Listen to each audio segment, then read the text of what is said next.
Hey everyone, Gale Network here, and welcome to PGN Live. It is Thursday morning on the West Coast, August 28th, 2025. Welcome on in. I'll give a moment before we start getting into today's various topics. Just give you all a chance to show up. In case you're already in, I'll find out soon in the chat, but thank you for being here. I appreciate it. And we already have folks coming in, so welcome, welcome. How are y'all doing today? Hope everyone is doing well so far. It's a nice morning on this end. It's not too hot outside. It's not too cold. It's just right.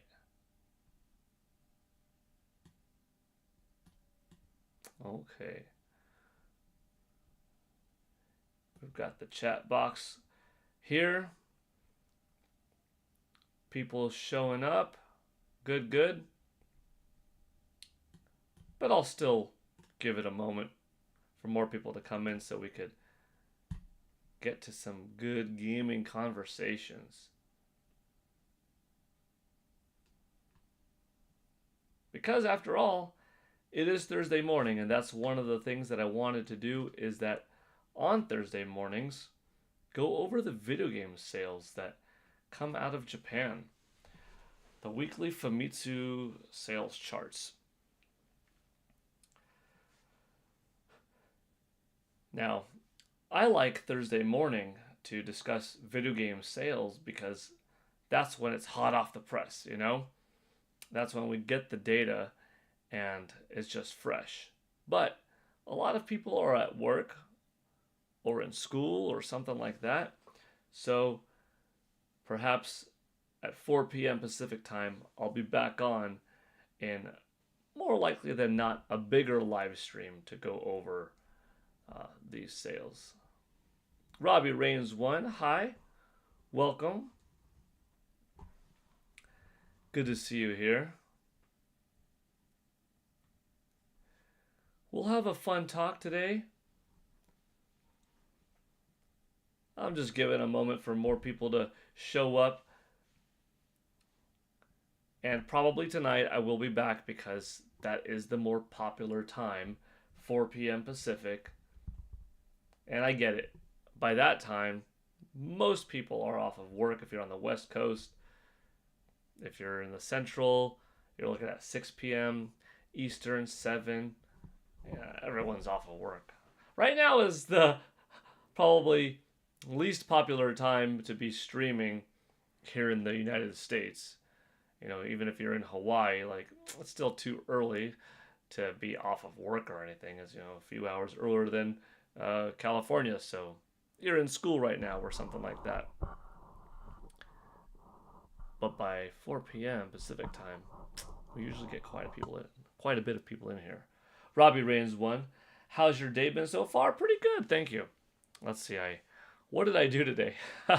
Before we get into some gaming talk, I worked on the pool, brushed it, skimmed out some leaves and stuff like that, properly balanced chlorine and acid and shock, watered the fruit trees, watered the grass, you know, just was productive doing morning chores, activities, vacuumed the house, cleaned out the kitty litter box. We're totally not talking video game stuff here, but just, you know, took the dog outside, put my dry dishes away, washed new dishes, cracked old ice cube trays, have new ice cube trays being prepared, you know, did some raking, yeah, you know, chore stuff, but it's all good.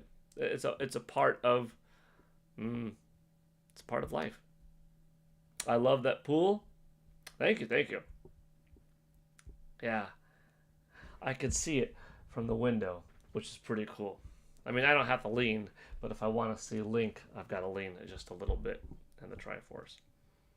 How's your day been so far? How's it going?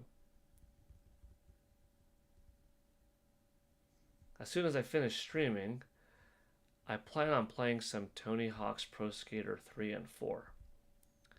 Yeah.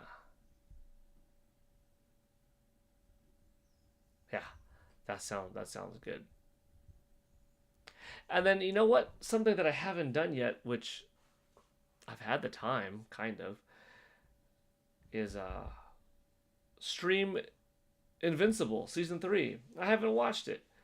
I haven't been spoiled either, fortunately. So if I get around to watching it today or this weekend, even though it's been out for several months, I actually haven't been spoiled. So Invincible season 3 will be a nice little treat.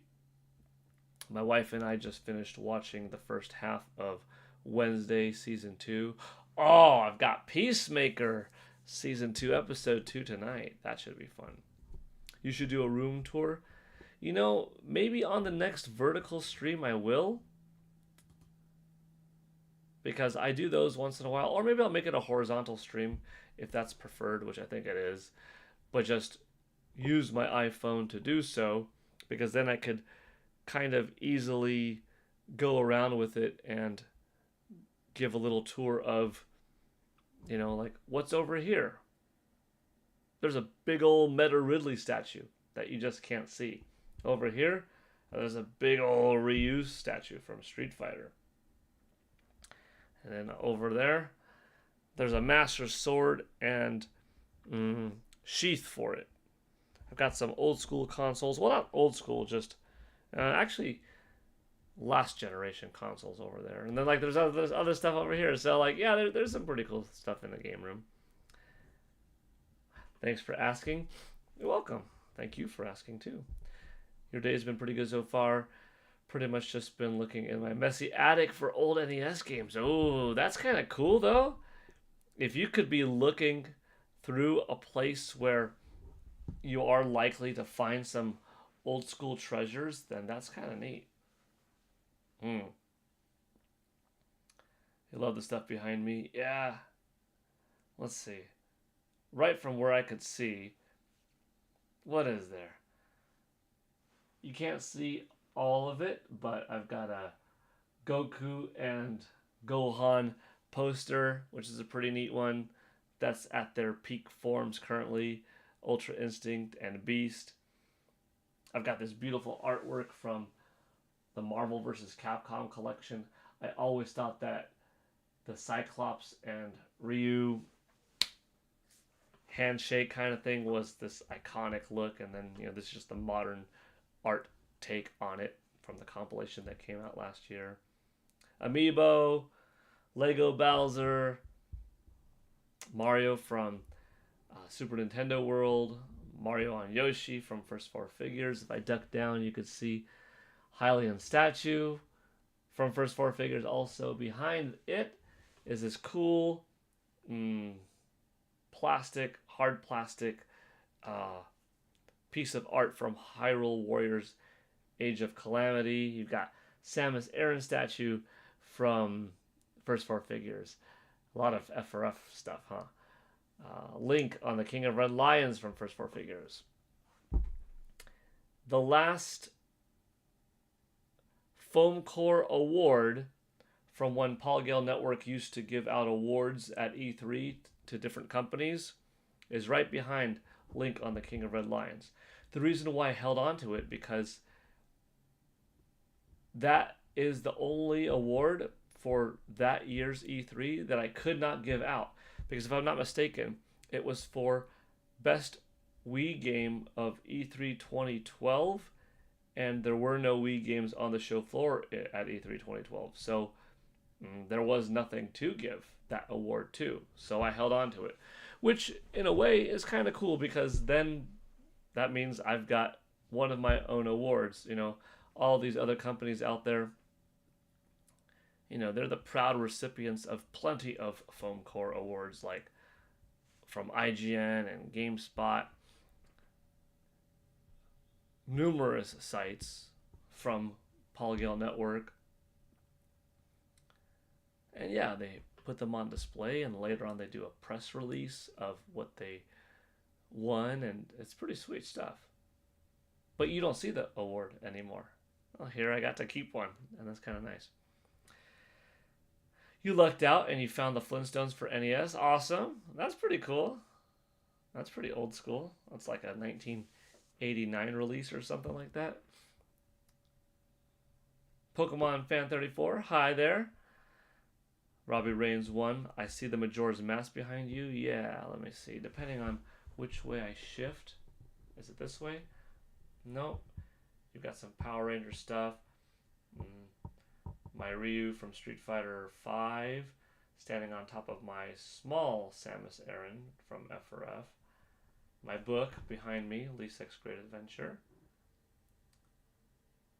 A Bowser and Superstar Nintendo Switch case holder, Donkey Kong Bonanza towel. There's the Majora's Mask. Yarn Yoshi, Mega Yarn Yoshi amiibo. Titanus from Mighty Morphin Power Rangers. Yeah, there's quite a bit of cool stuff. Oh yeah, Kirby and the Forgotten Land, Star-Crossed World. I started playing that last night. Yeah, I was wondering if it was going to go up at like 9 p.m. Pacific, and I think by 10:12 is when I tried again, and it was ready to go. So Pokemon Fan 34, I hope you have fun playing Kirby's DLC. It looks beautiful. The game in general on Nintendo Switch was really fun, but it just looks that much better on NS2. How is it? Yeah, really good. Just as good as it was before. What I don't know for sure right now is whether or not there are any completely new worlds, any new stages, new places to visit, because I haven't played much of it yet. Or is it just new content, new places to explore within the existing stages? That might be the case. Like I said, only played a little bit so far, but the land is changed up enough. The blue crystals and the unlockables and where you can now go, and a new power up here, modified enemies there. There's enough cool factor that I think the DLC is worth it, improving the game's visuals, performance, and adding some substance and some fun to the base title in new areas within the old areas. But what would bring it up another notch for me is, did they make any full-on brand new world to explore that's not just new within an existing place? You know what I mean? It'd be nice if there was. If not, it looks like they pumped in plenty of content to existing places that is still probably going to be worth it in the end. I mean, it was $20. That's not too bad. It's not bad at all. I'll see how many hours the DLC gets me. Definitely worth it, I would say, if you did not play the original at all. Now you're paying $80 for like a premium build of the game. $60 for a base game plus $20 for the ability to go through it for the first time at this higher frame rate, better graphics, higher resolution, and all of this DLC, in which I don't know completely what it entails. I'd say that's worth it. You beat the game, so you can't wait for the DLC. Too tired to play it after the podcast last night? Yeah. Dank Meme Center X. Hi there, welcome. The asking price would be higher if it was new areas. Quite possibly. I mean, you look at how Nintendo handled Breath of the Wild and Tears of the Kingdom, and I think that was a really nice move. You earned so much money from those titles already on Nintendo Switch, selling 35 million, 25 million copies, that it's okay that you could have given it as a perk, still selling it separately, but giving it as a perk to Nintendo Switch Online members, So that was a nice move to have. And that did not give us new areas, just enhance the game, but they're very big games to enhance. and you have got the Zelda Notes app and stuff like that on your phone.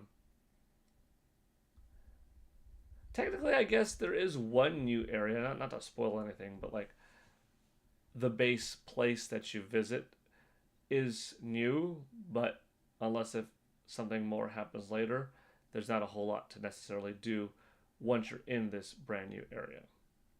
Yeah. I'll give my feedback though over the coming days and weeks probably. Yeah. Robbie Reigns 1. Do you think the next Nintendo console will be Nintendo Switch 3? I think it depends on if NS2 succeeds or not. If it does, they will probably name it Nintendo Switch 3. If not, I don't think so. Good question. It's definitely a good strategy for Nintendo to keep this current build, keep this design philosophy. They have perfectly bridged together their home console and portable console markets into one. They release big titles and smaller budget titles that would kind of normally be saved for a portable. They're releasing classic titles, and they've also got ports and the ability to upgrade and to give compilations and more and more and more, and just increase the power and slowly refine the analog sticks and slowly add more haptics and a little bit of a better screen and a little bit better battery life, increase resolution as the times go on. So yeah, I think Nintendo Switch 3, that's fine.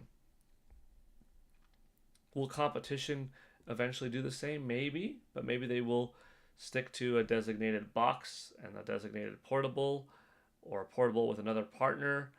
But Nintendo's onto something. Part of it might rely on the sales. I think if Nintendo Switch 2 sells around like 124 million or so, which would be the same drop off from Nintendo Switch to Nintendo Switch 2 as this drop off, as the same as NES to SNES.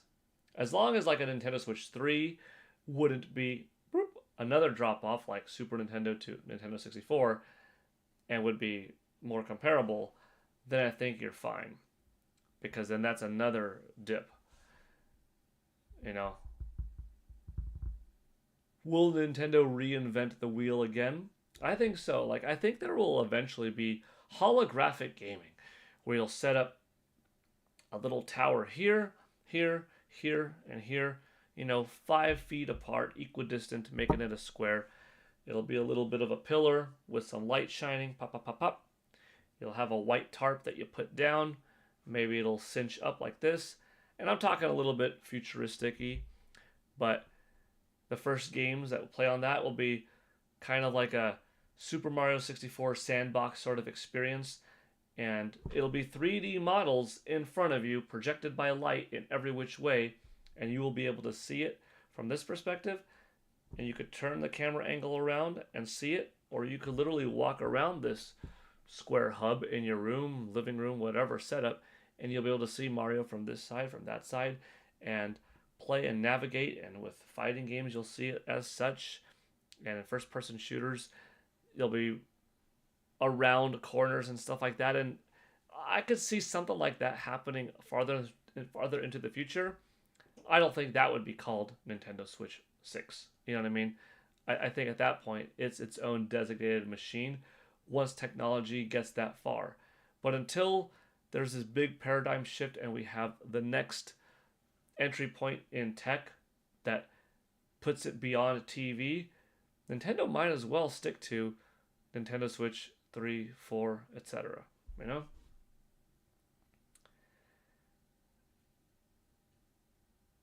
Pokemon Fan 34 saying way more worth it than Super Mario Party. Maybe. I mean, I enjoyed the Mario Party DLC when I played it. I didn't buy it, but when I played it at the Nintendo Switch 2 experience, like the whole camera interactivity was pretty fun. J-Views, hello there, welcome. Randy McGovern, another day, another stream. Yes, you got that right. Egomaniac 87, hey, welcome. All right, well, first, now that there's quite a bit of you here, I'll go over what the little rule is in this bottom left-hand corner, and then we'll go into the video game sales because that was one of the main topics of the day.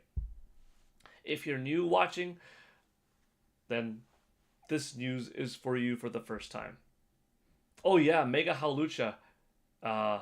Wish we had a ZA design controller. Yeah, that was shown off this morning. That was pretty cool. Anyway, gotta head back to work. Oh, Dig Meme Center X, you gotta go. That's okay. Hey, you're here for a little bit. Thanks a lot. Hope you had a little fun listening to me talk and talking amongst each other. And I'll see you around. We'll catch each other in another stream sooner or later. Have a good one.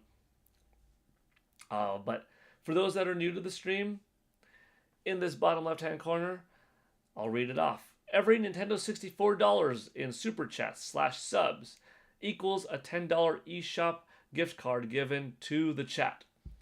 So if there's $5 coming from this person, 10 from here, someone is kind enough to donate a sub or sub themselves, I give a little bit of a shout out, and right here is added your name and how much that person donated. So it's kind of like a constant shout out / thanks from me to you, giving you a little bit of a highlight, having your name there.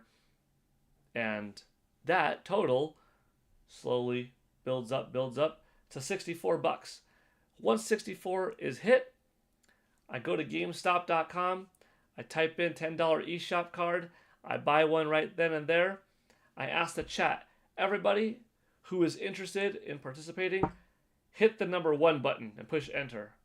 So 9 people, 12 people, 20 people, whomever will hit the number 1 button, and you will be automatically rolled into a 1 in 9, 1 in 8, 1 in whatever chance of winning a $10 Nintendo Switch eShop card. Unless if you choose for it to be a PlayStation or Xbox card, right? And then you win. And then we talk, and I give it to you through X or Discord or Instagram or something like that. And that's how that works. Speaking of which, holy cow, free Metroid hat coming in on every stream with awesome support. Thank you so much. $5. Have you seen the new Alien Earth show? First episode, yes. It's a peak sci-fi show for sure. I also hope they make an Alien Isolation 2. The first one was amazing. Alien Isolation was a cool game. And heck yeah about this show. Alien Earth looks really good based off of the first episode. I saw last summer, oh geez, what was the movie? What was that one called? Oh, Isabella Merced was in it, like kind of a new starting point. I've seen all the Alien movies for some reason. Was it Romulus? I forgot the subtitle of it. But that kind of brought me back into, oh dang, I miss the Alien franchise. I am excited that it's coming back. And then the Alien Earth show, good reminder of like, yeah dude, this stuff is great. How many episodes are there, Free Metroid Hat? And are they all out now or not? I have to get back to it.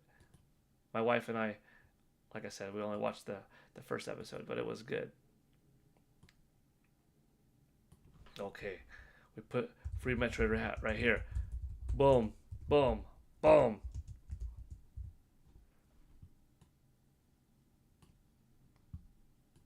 Thank you so much once again, Free Metroid Hat, for helping out the stream.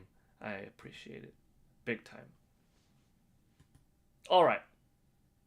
What do you say, chat? Do we go over the video game sales now? Or is there a little bit more that you want to talk about before I share how did Nintendo Switch 2, Nintendo Switch, PlayStation 5, etc. do in Japan for last week? Because we now have that data.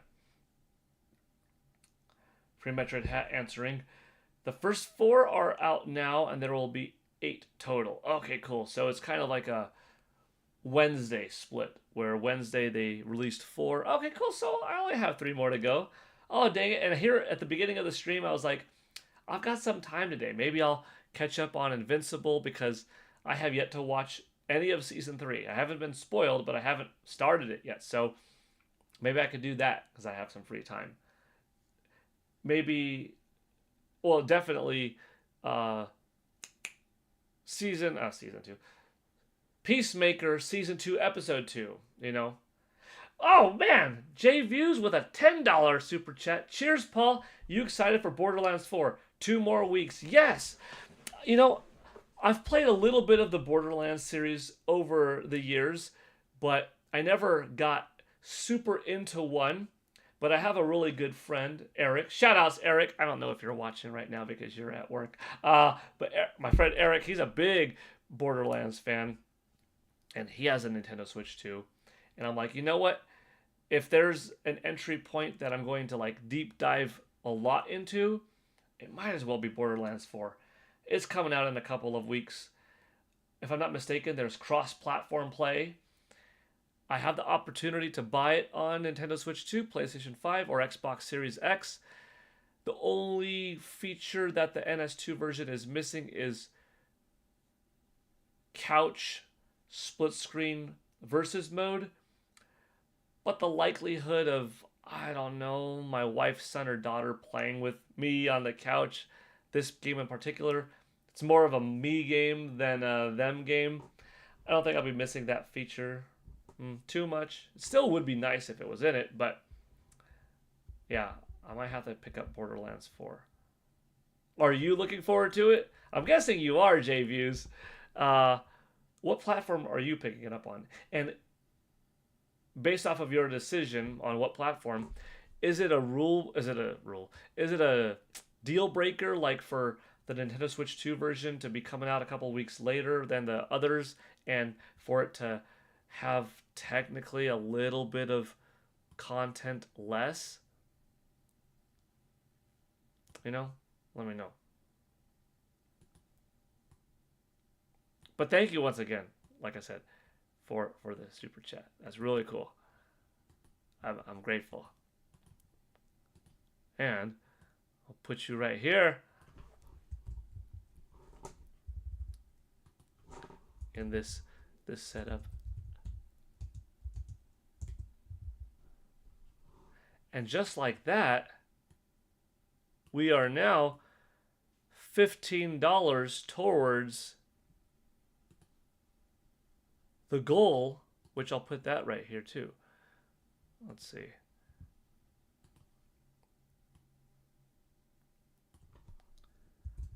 $15 out of 64. And counting, maybe. I don't want to be presumptuous, so just saying and counting as a possibility.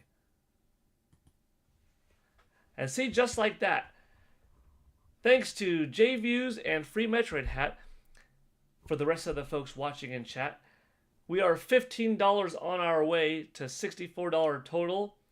And if that $64 is reached, somebody will get a $10 eShop card live on this stream. And you didn't even have to participate to get it. You just might have won it. Free Metroid Hat with another $5 super chat. Holy cow. I am loving Peacemaker so far. I have been watching it in a group watch. That sounds fun. With some friends. Can't wait for the next episode tonight. Is your group watch like... I haven't done that in a while. I guess the last time was Breaking Bad. Or maybe Game of Thrones? Are you watching it with friends, like people come over to your house, you go to someone's house, 8-10 buddies watching it on the couch, or are you doing something like, I haven't done this yet, but this would be kind of cool, VR support where you're in like a VR lobby and you've got friends from every which way across the globe? Either way, that's pretty sweet that you're watching this. That sounds like a fun show to watch with some friends. I don't want to spoil it for chat, but geez, first episode was so good, and I can't believe they ended where they did. Why? Why did you guys have to do that? I don't want to spoil it, but you know what I mean. You know what I mean. It's brutal. Anybody else in the chat know what Free Metroid Hat and I are talking about when it comes to Peacemaker? No spoilers for me, I guess. Maybe one of these days I'll change the title up and see, are there enough people here that are interested in talking about like Peacemaker or Wednesday or what are we watching on TV or something like that? And we have like a TV show stream where we're talking about like that? Because that could be fun.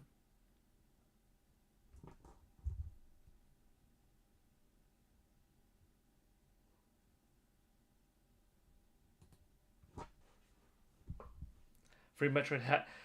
The group watches on Blind Waves Discord. A friend of mine streams it. Oh, okay, that's cool. That is cool. Huh. Dang. Oh, tonight. I'm so excited. So they get now my day all of a sudden has gone from like thinking, oh yeah, I can watch Invincible season 3 finally. Oh, and I've got Peacemaker season 2. Oh, but there's also Alien. I left off after just the first episode. King of the Hill, that reboot, that's pretty fun too. I'm liking it more than I thought I would. I watched a bit of King of the Hill back in the day, but I didn't watch like every episode or anything like that necessarily. So I have a lot of familiarity with the characters, but I'm not knowledgeable like every deep cut reference. But it's a very digestible show. Super easy to watch. It's fun. I like it. J Views, King of the Hill is pretty good. Yeah, heck yeah, it is. That's good. The voice acting is on point. The humor is there. Like it hits well. The group watch is on Blind Waves. Okay, I got that. Pokemon fan. Yay, lots of donos since Prime isn't streaming. I mean, you know, yeah, when somebody else is live streaming or has a podcast, quite understandably so, a few hundred people are over there, and it's all good. Oh, Pokemon fan downloading the Kirby DLC. J Views, absolutely. Regarding Borderlands, you've played every Borderlands up to this point, and it's exciting to see how much content they've added this time around. Yeah, I think it's going to be a solid release. It's been a while since Borderlands 3's, right? I want to say it feels like that game came out in 2019, like pre-pandemic. It's been a while. So I know that they've been hard at work, and this looks really solid. Comes out season 2 in October, about 3 weeks after the initial launch. Nice. Yeah, regarding that. And then I think we're caught up.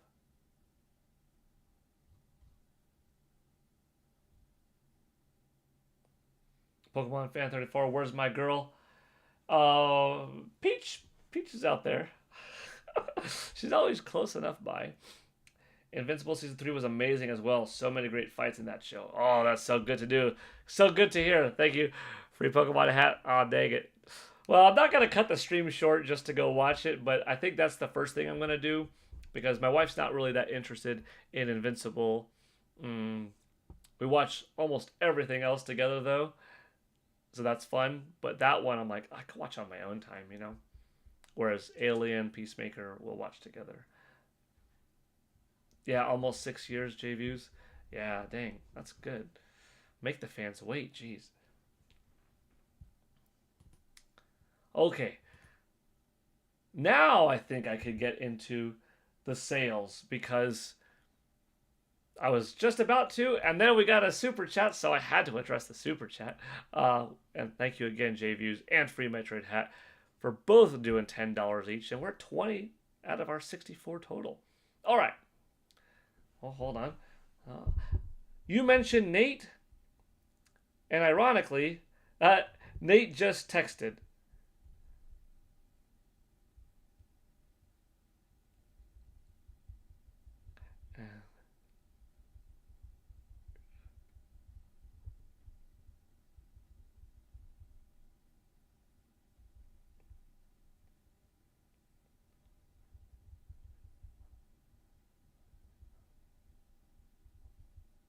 Cool, cool, cool. No joke. Pokemon fan, you just mentioned Nintendo Prime, and like my watch had a little bit of a jiggle, and I looked down at my phone next to me, and like, oh, Nate just texted. That's kind of funny. Ah, Borderlands 3, not that good. So maybe I didn't play enough of it, but I think it's a good game, but probably not as good as 1 and 2. I could agree there. I didn't ask if you landed yet. I don't think so. Okay, let's get into the sales talk. Whew. We'll go over the software sales first for. Oh, there's Nate again. Let's see.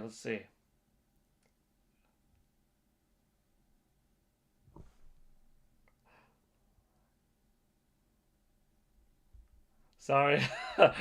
uh,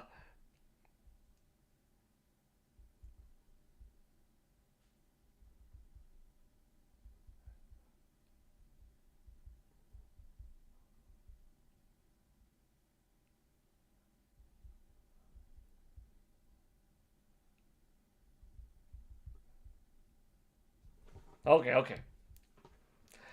We'll get to a couple of the other things. Let's do the sales stock. All right. Software sales. Top 10. First up, what's the split? Nintendo Switch got 7 of the top 10 spots. Nintendo Switch 2 software, 3 of the top 10 spots. The best selling game of the week. Once again, Mario Kart World, proving to really be the Nintendo Switch 2 evergreen title, kind of like how Breath of the Wild was as a strong launch game for Nintendo Switch. It stayed on the charts for a long time. 30,202 copies sold. In second place, Donkey Kong Bonanza, having some legs, which is really good sign for a primarily single-player experience that doesn't have a big multiplayer component. Yes, it does have a 2-player mode. You know, someone could play as Pauline, but it's not like a multiplayer competitive scene. So you've got Donkey Kong Bonanza coming in at second. Mario Kart World, like I said, very strong in first place. Plenty of life left in that game. It's going to be around for a while. In third is our first Nintendo Switch game in Minecraft, with 7,053 copies sold. In fourth, Mario Kart 8 Deluxe. Never say that a Mario Kart game is dead. Even if it's not selling anymore, it's not dead. There are people out there still playing Super Mario Kart, Mario Kart 64, Mario Kart Double Dash. Mario Kart is always being sold. I remember for years later, after it released into Wii U's life, Mario Kart Wii was still selling consistently on Amazon. When you have a game with so many millions of people who own it, even a small percentage of those millions of people is still a lot. You're still looking at tens of thousands, if not hundreds of thousands of people still active in a community. Even if Mario Kart World is a year old, if it's still selling 25,000 a week in Japan, that's 100,000 new people a month. That's a few 100,000 people new a month worldwide. That's a healthy, vibrant community. And all Nintendo will have to do is once in a while drop a new character, a new course, a new mini section of a world, a little bit of freebie, a little bit of paid DLC. Mario Kart's fine. Anyways, moving down. Look at Mario Kart 8 Deluxe.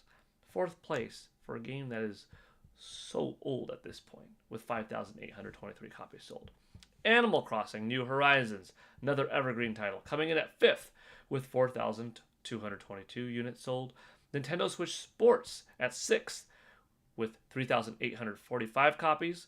Super Mario Party Jamboree, the Nintendo Switch version, at seventh with 3,354 copies sold. Super Mario Party Jamboree, Nintendo Switch 2 Edition plus Jamboree TV, what a mouthful, 3,063 copies sold. So the Nintendo Switch version outsold the Nintendo Switch 2 version by a couple hundred units. Kind of interesting. Tamagotchi Plaza in ninth place with 3,041. And Japanese Rail Slim Real Pro Tokyo Kanagawa Tokyo Corporation Edition. Dang, that's a mouthful of a name too. That's longer than the Jamboree one. That's in 10th on Nintendo Switch, 2,497. We don't have the top 30 data yet, but eventually we will. I don't think it'll necessarily be like a top 30 week of Nintendo domination, but we've had weeks, multiple weeks, in the last 8.5 years of total Nintendo domination, where every game, all 30, were Nintendo Switch. Not seen since like 1989 or 1991, when NES was the system that had a full top 30. Not even like shared between Nintendo and Super Nintendo and Game Boy. I'm talking only Nintendo Entertainment System. That hasn't been done until Nintendo Switch came out. Going into hardware sales, you've got Nintendo Switch 2 at the top. Not that big of a surprise. 35,359 units sold. Nintendo Switch, roughly half of that. 17,945 units. Look at that. The 8.5-year-old system still sold another 17,000 units for the week. People that are on the anti-160 million train gotta look at the numbers.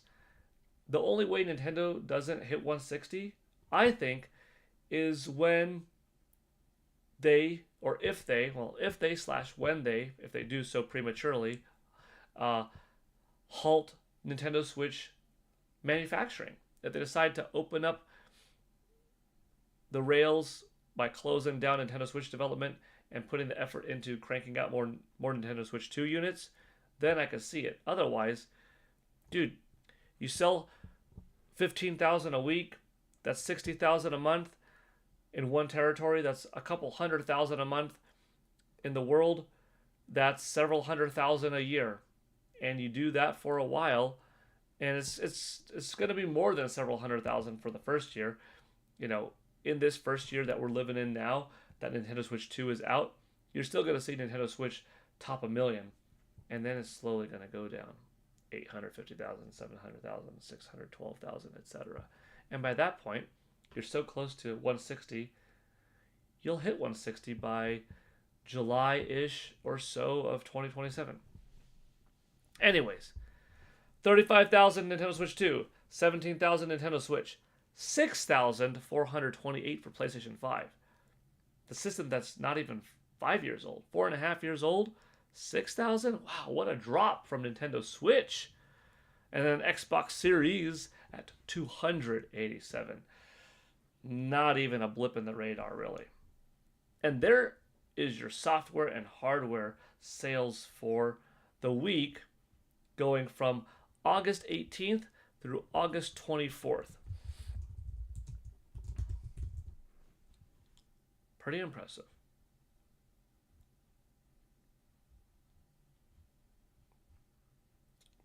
Pretty impressive. Okay. Let's look at the chat and see, where are we?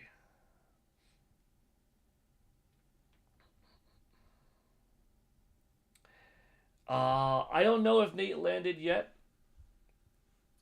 I could ask him in a moment. Let's see. Why didn't I go to PAX? I mean, I went to Nintendo Live 2 years ago in Redmond, Washington. Well, it was in Seattle, Washington, but I visited Nintendo's headquarters also in Redmond, which is not that far away. And that was a lot of fun, and that was kind of tied into PAX West, yet it operated more or less on its own. And yeah, Seattle is close enough to Los Angeles. I mean, it's just a couple of states up. Probably too long of a drive. I would fly again, which is what I did last time, but I just didn't go. Maybe next year. It would be fun. It would have been fun to play some of the games that I haven't played yet, like Final Fantasy VII Remake, Intergrade, Elden Ring, Borderlands 4, just to play that one a few weeks before it comes out. And really, hang out. Like Nintendo Prime's gonna be there. Thunderstash Gaming's gonna be there. Gamebird Classic, N64 Josh. There may be some other folks as well, but Eric Moore, like folks that of those, I have not met any of them in person, right? Yet good friends with online for the last few years, some longer a little bit than others, but not meeting in person. So that would be a fun hangout. That would be a cool, all right, grab dinner together, play some games together, uh, go karaoke, singing, just hang out with the dudes. Like that would have been pretty dope. That would have been a fun part of the experience. But I've always got stuff, you know, whether it's at home, work, kid life, stuff like that. I could have made it. I mean, obviously, I made it happen a couple of years ago, but I just didn't go this time. No particular reason, I guess, but maybe in the future. J Views with a story. See, my friend who's the big Borderlands fan, yeah, I think he didn't care for the story either as much in Borderlands 3. So that sounds about right. Robbie, you like hardware sales? Yeah. Oh. Gotta go pick up a friend, go eat. Have a great day, everyone. Free Metroid Hat, thank you so much for your support once again. I don't know if you're still here, but if you are, before you go, thank you again. And I hope you have a fun time with your friend. Go enjoy a nice lunch or whatever time of the day it is for you. Enjoy that meal. Thank you again. See you around soon. I wish Double Dash. I could see wouldn't it be cool if Nintendo just added a Double Dash mode to Mario Kart World? That would change up quite a bit of the dynamic and the structure. But if they're going to make this game last 6 years and support it, I think they could definitely do some major changes like that to breathe more life into the game consistently, J-Views, Mario Kart 8 Deluxe won't die anytime soon. That was the peak racing game for almost a decade. Yeah. And it all started off as a Wii U title and really lasted a whole generation, like you said. Is amazing. It's a decade's worth. Nintendo knows they've got something special with Mario Kart now, more than ever before. They've always had success. Like even on Wii U, Mario Kart 8's ratio to total Wii U sales was pretty darn good. But 8 Deluxe really showed them, hey, there's a way how to maximize this game and have it sell out for a whole generation. Whatever we put into it extra after it's done is worth it. It will pay dividends. The results will be felt. Let's do some real good with World. We haven't seen the end of World. I highly doubt it. Consistently on the eShop, yes. Jamboree was disappointing. So I didn't pick it up, so I don't have full commentary on it other than the fun that I had playing it at the Nintendo Switch 2 experience, But yeah, it's different playing it for 20, 30 minutes at a show than buying it for $60, $80 and being like, this doesn't fulfill all that I wanted. J Views, still waiting for Prime 4. Yeah, that's another thing that I was going to talk about today is Metroid Prime 4 expectancy. Maybe we'll do that next after I get through the comments. When do you think Splatoon 3 sales will be updated? I don't know. It's at 12 million. Surely it's still selling. Maybe by the end of the year with a little bit of luck. So I'm going to go with optimistic me / semi-realistic February 8th when Nintendo gives the fiscal report for the year closing December 31st, 2025. Maybe, February 8th we get to finally see an update on Splatoon 3. I know that's a ways away. Why do we got to wait another 6 months? But typically for older games, you're updating it at the million mark. Could it be at 13 then? We'll see. Hopefully it will beat DS. Yes, the Switch 1 is selling really good for a console in its ninth year. Yes. I don't think they could beat PlayStation 2. I disagree with that. As long as they keep making them, I don't see why they won't outsell PS2 by July of 2027. Because even the tariffs are only really affecting the US market. Japan's still enjoying them for an affordable price of what they were used to paying, as is Europe. Countries like Brazil that pay a bit too much probably for Nintendo Switch will eventually, more likely than not, have a price reduction instead of them having a price increase. At least I hope. It's still got games coming out through 2025. A new Professor Layton that's going to be on Nintendo Switch. Rhythm Heaven, it's going to be on Nintendo Switch. Pokemon Legends ZA, don't count that game out. You could say, hey, yeah, it's going to sell well, but is it really going to sell systems? Every Pokemon game will see a console have a little spike in sales, even this far in. Nintendo Switch sales for those couple of weeks of October will be up more than the first couple of weeks of October, thanks to Pokemon Legends ZA. Even with Nintendo Switch 2 out, and there being a Nintendo Switch 2 edition of it. Favlam gonna be there? Yeah, that's right. See, that's another person that would be cool to hang out with. Like, the whole group would be a lot of fun. They're gonna have a great time. They're gonna have a really good time. JViews can't wait to see how FF7 actually runs on Switch 2. Yeah. I loved 7 Remake on PlayStation 5. I mean, it's a PS4 game, but I played it on PS5.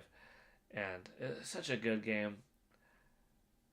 What I was actually doing was, because it was such a long time since I played the original, that I downloaded Final Fantasy VII on the Nintendo Switch, eShop. And I was playing 7 on PlayStation. I was playing 7 on Nintendo Switch and then 7 Remake on PlayStation 5. And I would get to like an hour here, and then I would get to an hour here. And then I would get to this certain point and this certain point. And get to this point in the tower and this point in the tower. And the garden and the garden. And this fight and this fight. And this hand sticking out like this in the underground part of the tunnel. And then this part. And it was so cool playing it like that, because it really showed, wow, how much attention to detail and magnifying did Square Enix do to this game from 1997 in Final Fantasy VII. And I'm not saying that I necessarily hope Nintendo does something similar with Ocarina of Time and expanding it that much, but somewhere in between, like Resident Evil 2, 4 remakes and Final Fantasy VII, where it contains the consistency of Ocarina of Time. It is still that game, but blown up maybe 3 times the size in total amount of space to be navigated, and some new elements, gameplay mechanics, Sheik missions to be controlling her in the years in between Link's slumber. Yeah. But it really made me think of, like, dang, how cool could Nintendo go with Ocarina of Time remake? And yeah, the game looks like it's running fine on Nintendo Switch 2. There seems to be a lot of misinformation spreading about the game. Man, based on what we've seen, it looks just fine. I saw what Kit Ellis said from Kit and Krista, and in his opinion, was like, it looks great, runs great, and yeah, I agree. Brandon, you look like Chuck Norris. Thank you. I've been getting that lately. My facial hair have been growing the beard for a couple of weeks. I don't know how much longer I'll let it go, but it's been fun, and my wife is enjoying the beard. She's like, keep it going, keep it going. So I'm doing that. Just throw on my karate gi, then or jeans, right? Jeans and a flannel shirt.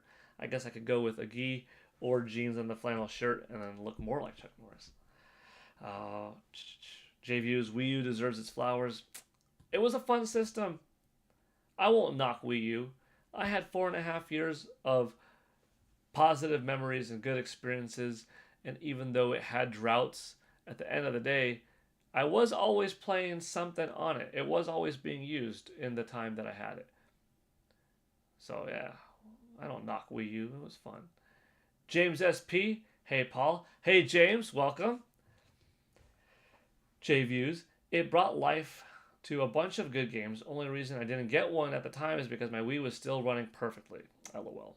Yeah, Wii was a giant success.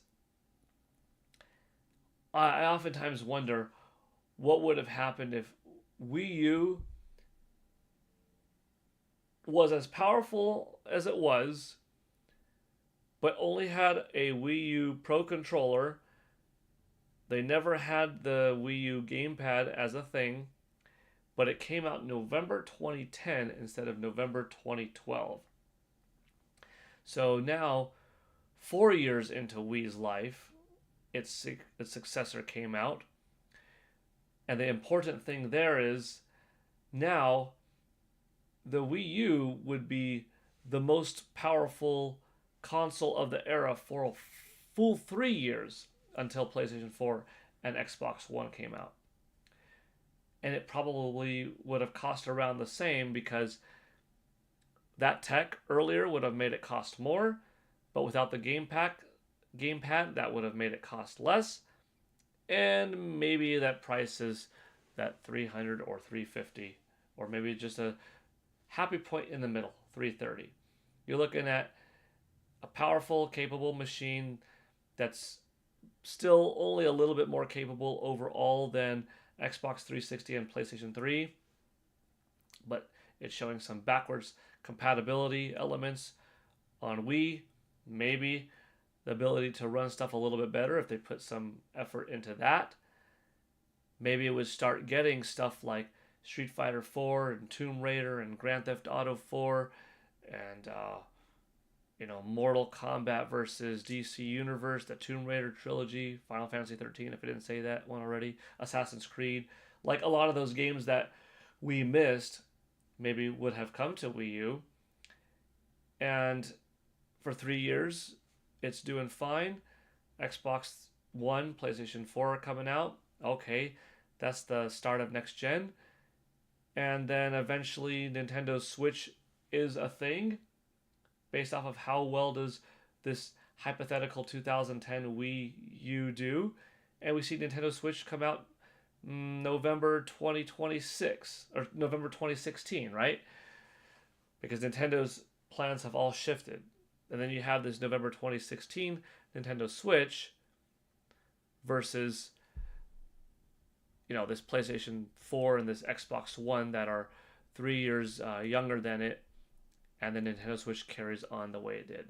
Like, oftentimes I think of these different possibilities in the industry, and where would we be at now if you could go back in time, split alternate timeline, and just see how impactful things would have been.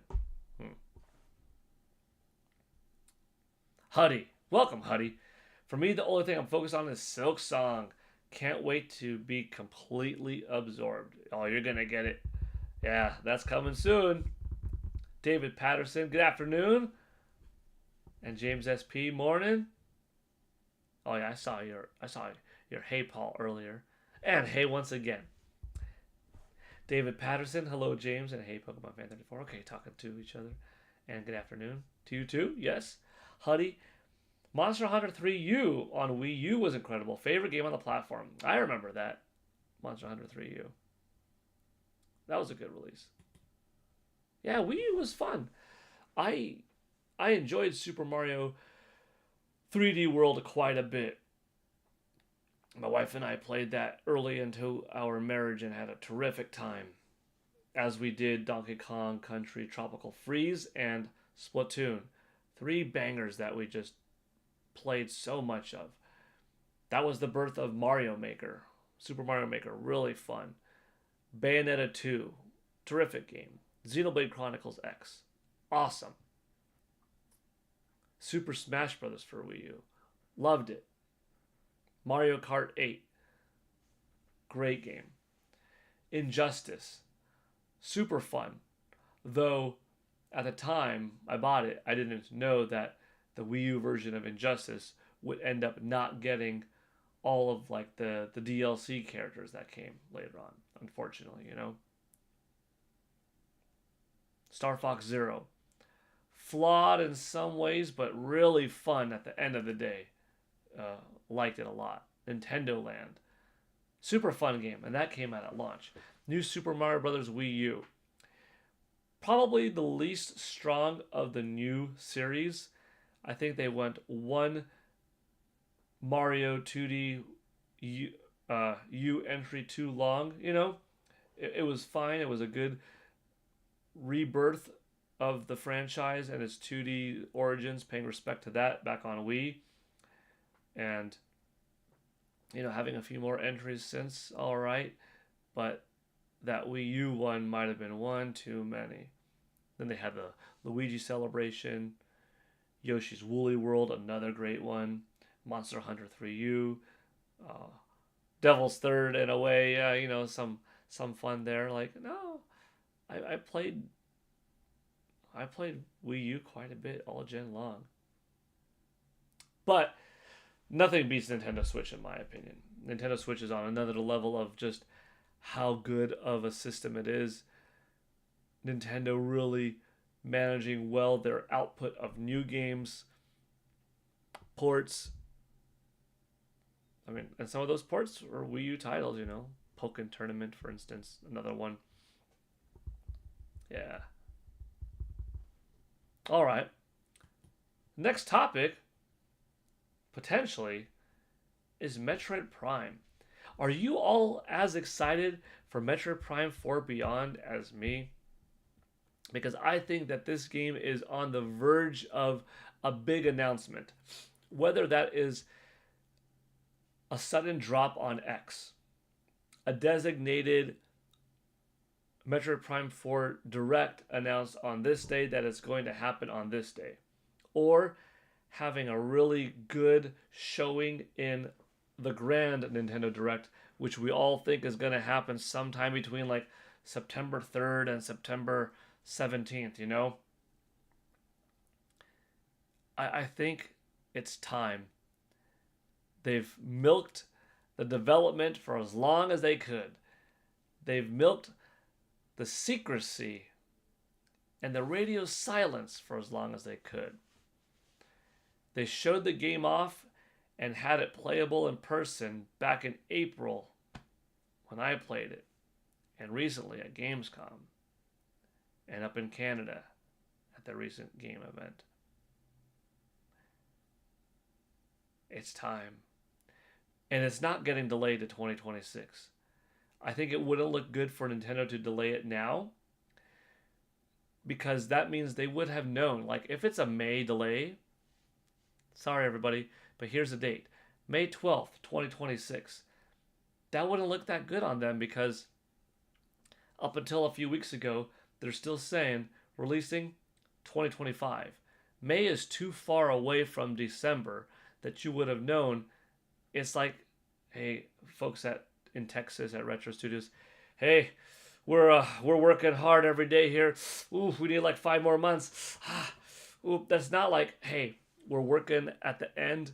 Oh, we've got like a month more of tinkering. That to me would say they're truly trying for December. Maybe it slips into January. I could understand that. But if it's like announced now, coming in May, no, you would have known that in July if it was 5 months away. Because, you know, if you were targeting October, then that's still March. If you were targeting, that's still next year, you know. If you were targeting December, that's too late. If you were targeting September, that's still January. Like, you wouldn't have made that target. Only if you were targeting July and you're like, oh shoot, this needs like 5 more months of work, then December is it. But then January could be understandable. But to have the fiscal report come out like August 4th and to still commit to July to 2025, no, I don't think it's slipping to next year. It's possible, and it's forgivable if it's like January or something early because they might not necessarily have known that. But I'm so excited, and I think we're going to get something really special with the game. What I'm curious though is from everyone in the chat, what do you think Nintendo might do differently with Metroid Prime to elevate its sales north of 3 million and not just like, oh, hitting 4 or 5, but being like 7 or 10? Is it a robust online multiplayer mode that is Call of Duty or Splatoon like, where it's got new stuff, new seasons, or to take a chapter out of Fortnite, take a page out of that playbook? Or does it also have aerial combat missions, something that's so dramatically beautiful and distinct and different, where you're controlling Samus Aran's gunship through space or something, a bit Star Fox-ish, if you will? A surprise mode that allows you, hey, we didn't show anybody this until now, but you could flip in the settings and play the whole game in third person. Ooh, you might have just sold another couple million copies, because people are intrigued about this online beautiful Samus Aran space game with aliens and all that. But first person is not for me. But third person, okay, I'm gonna give this thing a shot now. Like, what do you all think is gonna be the difference maker beyond it just being a really good game? Because most Metroid games are really good games, but they've never been able to top 3 million. Like, really, with the exception of Metroid Dread now being the number one selling game at like 3.4 million or something like that. I'm curious. All right, let's look in the chat. Honey, Metroid Prime 4 is a day one. Pokemon Fan 34, hoping for Woolly World. Yeah, that was a good one. Huddy with you'd like Prime 2 and 3 dropped ahead, but not sure if it's going to happen. Me too. I don't know how much time in between they're planning. If they do an early September Nintendo Direct, they have time to drop 2 and 3, with 4 coming out in December. Digital only for 2 and 3, or staggered? Maybe staggered. Digital followed a few weeks later by physical. Digital followed a few weeks later by physical, and then finishing off with Metroid Prime 4. Maybe. It's obvious it's going to be released this year. LOL, some Metroid fanboys have lost their minds with anticipation. Egomaniac 87. Yeah, I'm definitely on that 2025 train. I think it's just a niche franchise, excellent games, but some things are just niche with big cult followings. Yeah, but Nintendo's been working on this game for so long. And it's a Western studio. So the money being given to each employer in Texas, I'd be willing to bet is a little bit more than the money given to each employee in, Kyoto, in Japan. And the fact that the game was in development for like a year and a half through presumably Bandai Namco, got scrapped, and now has been at Retro Studios from like October 2018 to seemingly October 2025.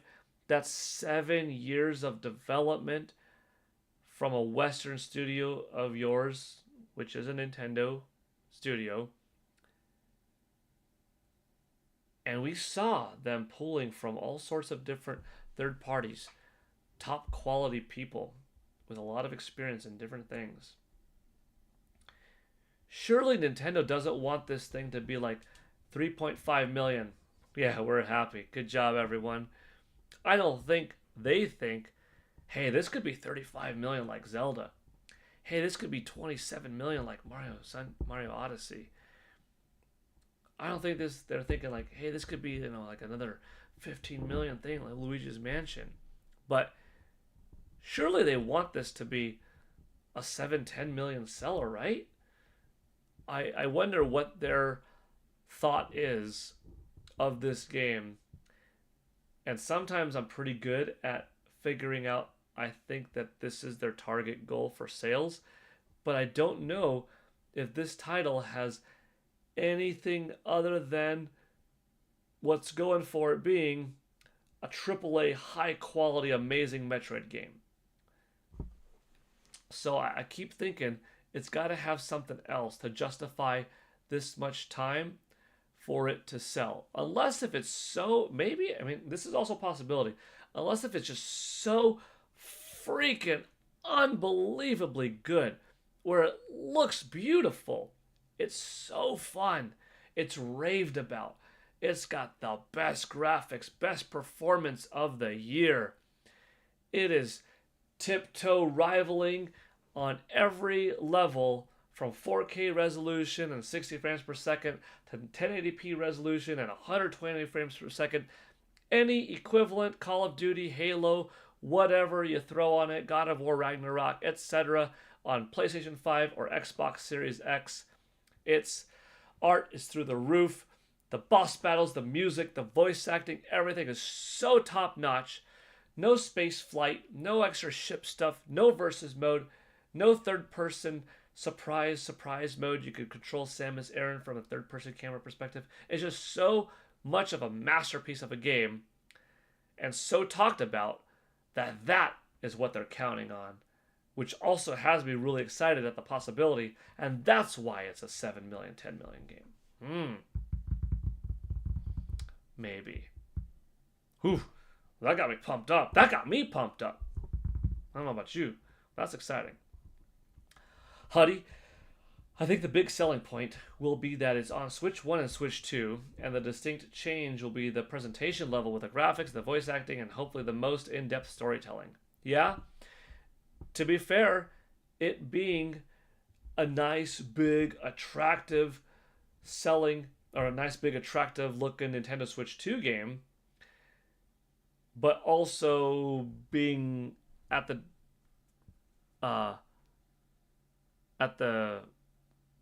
also it having the opportunity to sell to 155 million Nintendo Switch owners. It's got both shiny new graphics, new console owner that wants something new and cool, and big audience that did show up for Metroid Dread, did show up for Metroid Prime. And maybe by sheer numbers and percentages it does well enough. But I'm excited. I'm excited to see. Huddy, I bet it sells at least 5 million. Hard to call a game that sells that well niche. Feels like an absurd term nowadays, right? I mean, niche isn't 3 million, 5 million. That's a lot. That's impressive.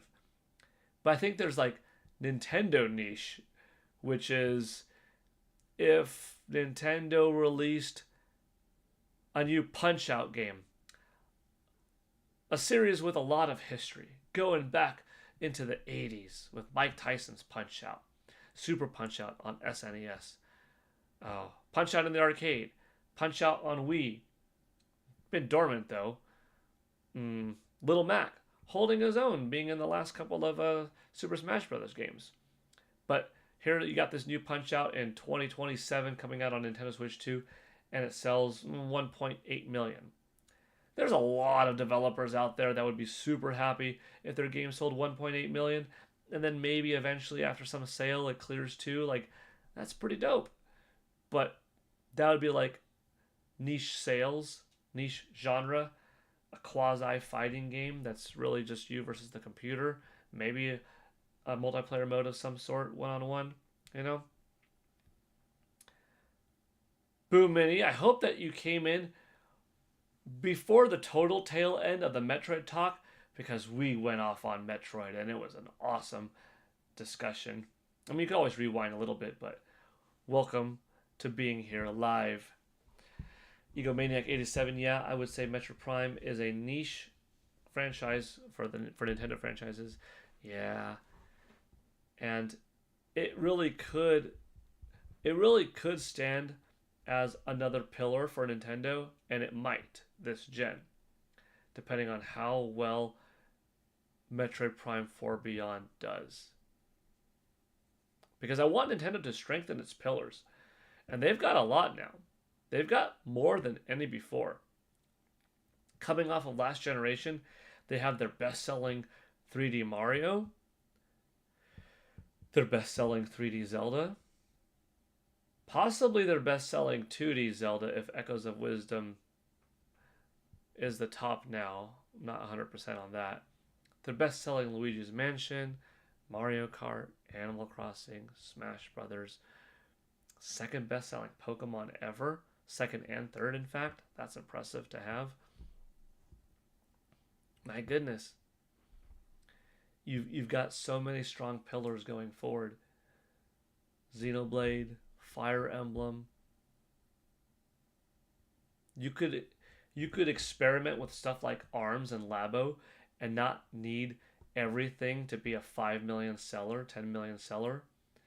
But you now have so much money that you can make bigger, higher quality games.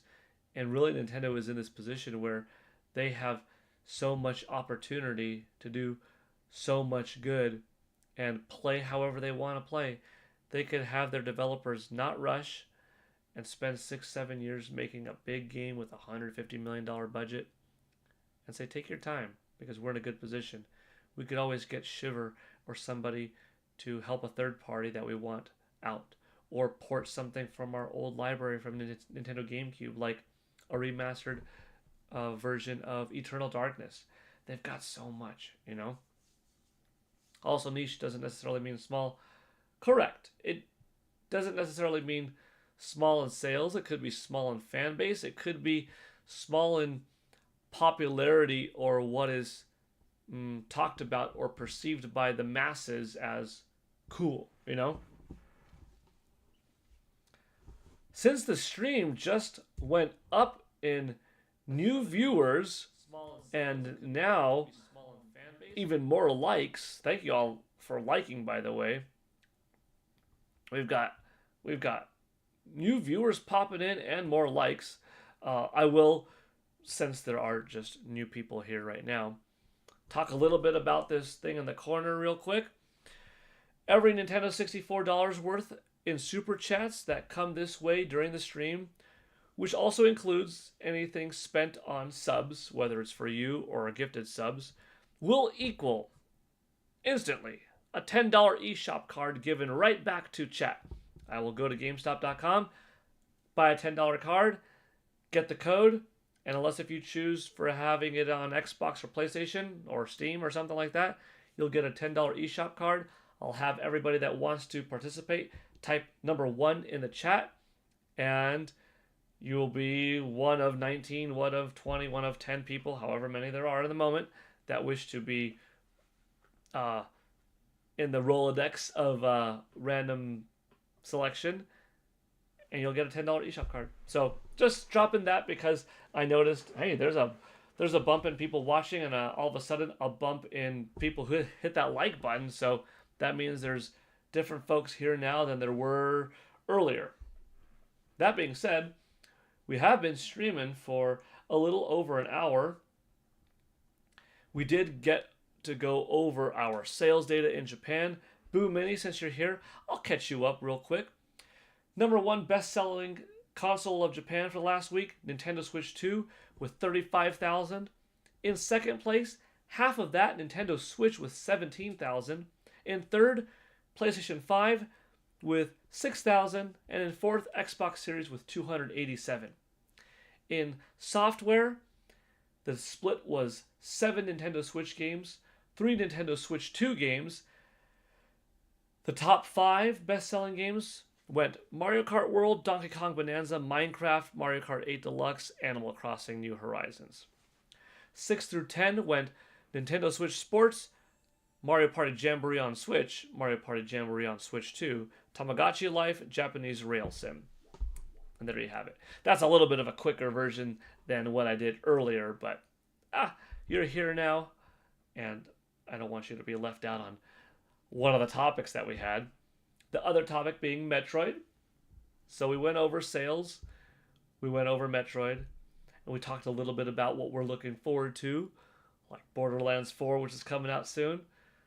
Season 2 of Peacemaker, continuing tonight with episode 2. That's some non-gaming stuff, but still fun. We talked about the new Alien Earth show, and that's pretty sweet. Yeah, it's been a good stream. Huddy says Prime 4 is in a great position to be a watershed moment for the series. Could easily sell 10 million realistically. With about 3.4 million people buying Metroid Dread, a new Metroid game, and liking it, and it being well received critically as well, on a smaller user base, smaller install base, that has now grown percentage wise. They are different titles, 2D versus first person 3D, but I think you stand a good reason to say this game will still sell at least that well. So we're looking at 3.5. Add on some more thanks to the install base being greater. Something like 4.5 shouldn't be too unreasonable. Critical acclaim and how well the game is going to review, especially if it comes out in time for the Game Awards, because then it could get extra attention there. Look at another 500,000. The excitement factor of Nintendo Switch 2 owners, which will be around 10 million at that point, and if the game could pull off somehow, another 20% of the install base. And I'm hoping for no less than 7 million for Metroid Prime 4 Beyond. I would love it, though, to hit 10. 7 would be satisfying, but 10 sounds so much better because of how long the game's been in development and it being so important that the game does well to show Nintendo people want 3D Metroid. It's worth it. And we think that this could be a TV show eventually. It could be a movie eventually. We would love more amiibo of it. We want more t-shirts. We want you to team up with Nike or Reebok or Puma and have a Metroid shoe out there because we would actually buy it. Yes, we would love to see a Samus Aran coaster at a theme park in the future. Yes, we love Metroid, and not just 2 million of us, but 10 million of us now, So I really want the game to do well because I want the series to expand. Egomaniac87, do you think Metroid is known or popular amongst younger gamers? Like my 8-year-old knows Zelda, Mario, Sonic, Kirby, but has no clue who Samus is other than Smash Brothers. I don't think a lot of the younger audience knows about Metroid or who Samus is. No, unfortunately.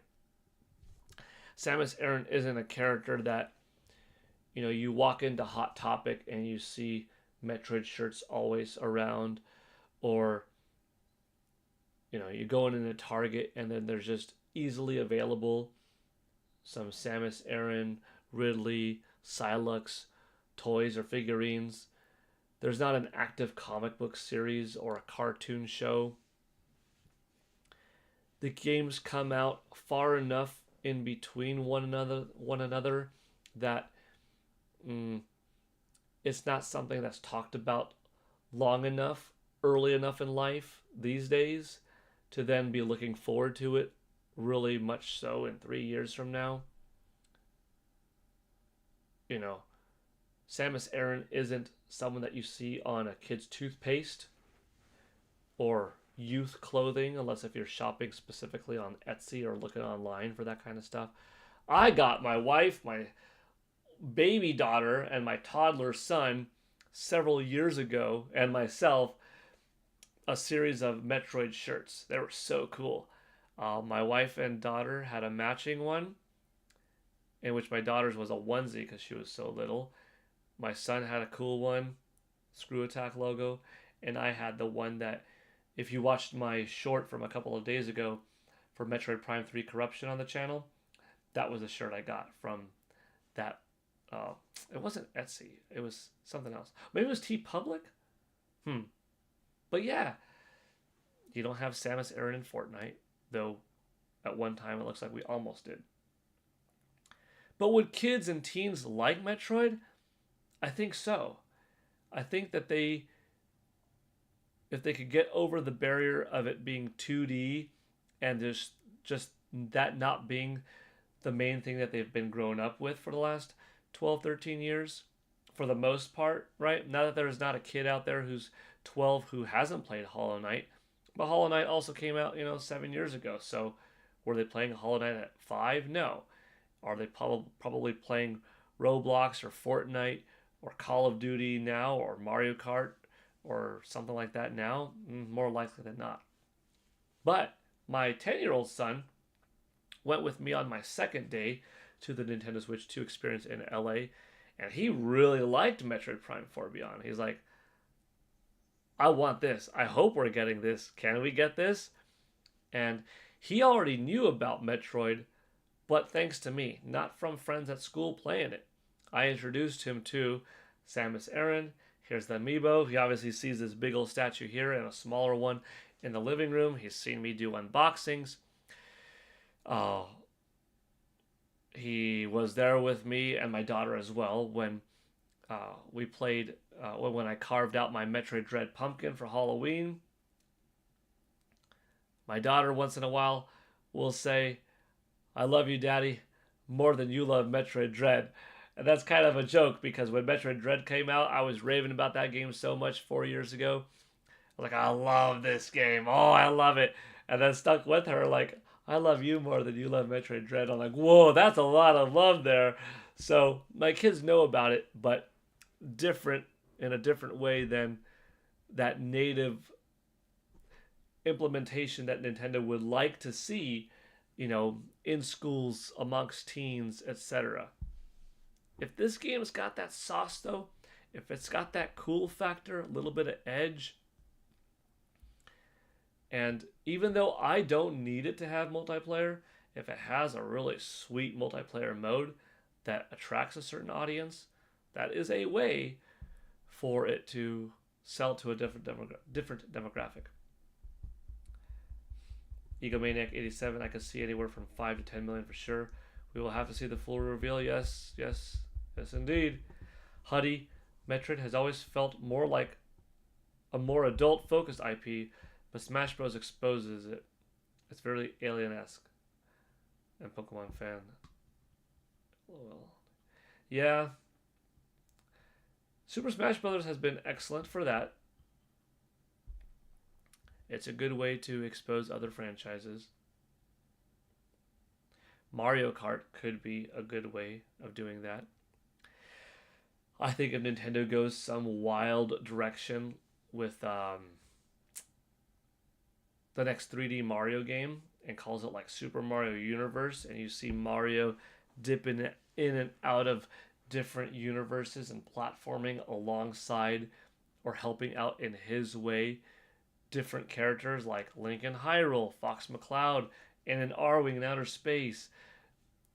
On the world of Pikmin, seeing Captain Olimar over here, and then doing his thing with Donkey Kong in a 2D level, or, in the middle of a strategic battle in Fire Emblem or in Xenoblade. And like, that's sort of the theme of it, and it's so wild and chaotic and different. And it's got platforming but adventure elements, 2D. It's just a mega freaking blockbuster, stellar game in every capacity. So robust, with Mario's main man, the mascot of all, And he does everything, including unifying these universes together. And you see him with Kirby, and maybe Pokemon Company's like, all right, we got a little bit of Pokemon in there too. Then you make these individual sequences highlights that are so cool that it acts as a catalyst, as a Trojan horse, as a gateway into these other franchises. And then you have more success because Mario already interacted with Pit, with Kid Icarus, and Punch Out, and Wave Race, and F-Zero with Captain Falcon. You know, I would like to see that. That would be so cool. Boo Mini, I went to the park for lunch, and I realized I left my fork at home. Yes, I'll be eating with my hands today, lol. You went to the park yesterday, or a couple of days ago, I remember. I was like, that's pretty nice. You've got the stream on, listening to some game and talk, having some friendly faces in the audience to talk to, hopefully sitting in the shade somewhere, enjoying a meal. And you're doing that again today. I like that. That's cool, Boo Mini. Good for you. I hope you're having a good time outside. But you left your fork. Jeez Louise. At least it's not like a milk and cereal bowl. Yeah, Monday. Yeah. It's good stuff. You know what? Bear with me one moment. Let me see.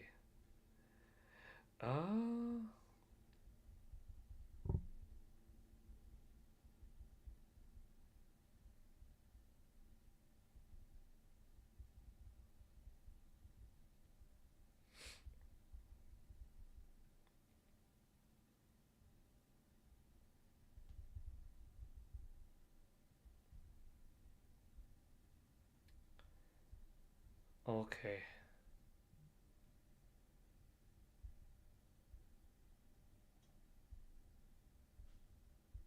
I don't like to be silent on my own stream. Just responding back to a couple of texts.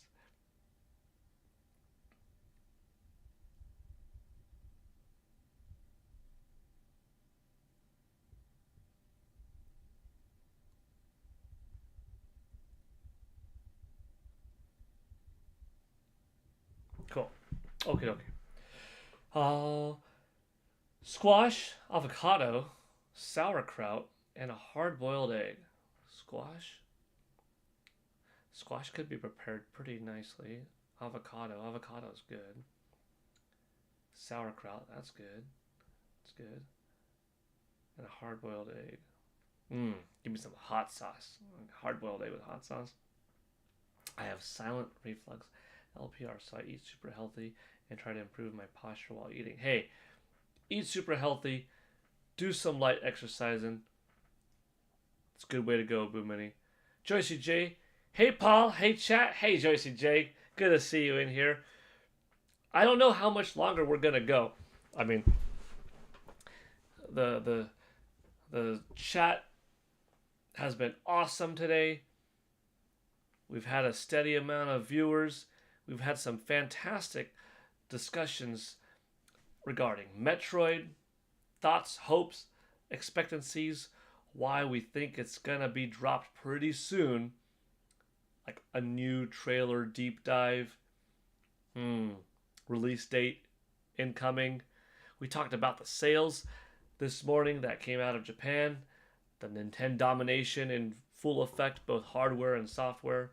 Talked a little bit about PAX West expectancies, some TV show discussion, Borderlands 4, Final Fantasy VII Remake Intergrade. A lot of hype.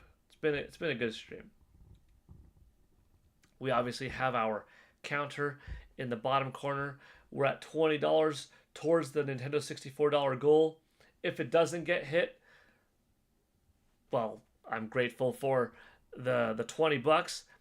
If the Nintendo $64 goal does get hit, then somebody, which right now looks like it's 1 in 20 shot, someone will get a $10 eShop card.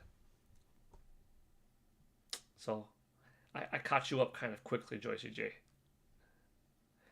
PS is the king of gaming. Is PS6 gonna be hybrid? Good question. PS is the king of gaming. I don't think Sony's gonna do it, but for their sake, they probably would benefit more than not. Maybe. I'm trying to think of the PlayStation fan base, which I own a PlayStation 5 as well. I have a 4, I have a 3, I have a 2. And I don't have the 2 hooked up here. You're welcome, Joycey. Uh, you know, but I've been playing on PlayStation for many years, but I'm not necessarily one of their regular fan base kind of people because I buy everything. I buy Xbox, Xbox 360, Xbox One, Xbox Series X. I buy every Nintendo console from NES up until now. But I'm trying to think, like, what is the typical PlayStation fan these days? Does Sony know? It used to be the RPG third-party machine on PlayStation. It slowly became third-party machine where you could play Call of Duties and Grand Theft Autos, but we also have our own IP going on, like Ratchet and Clank and God of War. To, all right, solid third-party efforts, but we're kind of expanding what we could do, and maybe we're not focusing as much on like our Sly Cooper and Ratchet and Clank, but hey, we're giving you something different with Uncharted. And then going into PS4, all right, third parties were strong. We're developing a strong console. We were on the cusp of technology with having a DVD in the system, with having a Blu-ray player in the system, with having a 4K Blu-ray player in the system. We introduced a Pro model, but now third parties are so spread out everywhere that are we known for just that? Not so much. Are we known for the exclusive third parties? Oh, we kind of held on to Final Fantasy for a while. So that was one. We had a deal with Capcom for Street Fighter. Okay.